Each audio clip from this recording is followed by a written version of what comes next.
In this video, I'm going to share to you on how we can make a horizontal line thicker in Microsoft Word. So let's get started. Go ahead in the Windows search bar and type Word. Click on it under the best match. Okay, let's type Word again. Click on it under the best match. Okay, click on the blank document.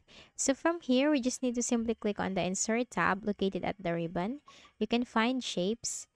Click on this drop down and then you'll find here lines. Okay, click on that and simply drag the plus sign symbol to draw a line. Okay, so once you have drawn the line, click on that to select the line. So in order to select the line, you have to click on that. And here you can find the shape format tab, and here you can find the shape outline. Click on this drop down and you find here the weight. So it depends on you, on your preference and on your requirement to make it thicker. Okay, so that's it. That's how you can easily make a horizontal line thicker in Microsoft Word. So I hope this video helped you. Kindly please do not forget to hit the like button and subscribe to this YouTube channel for more tutorials like this. Thank you for watching.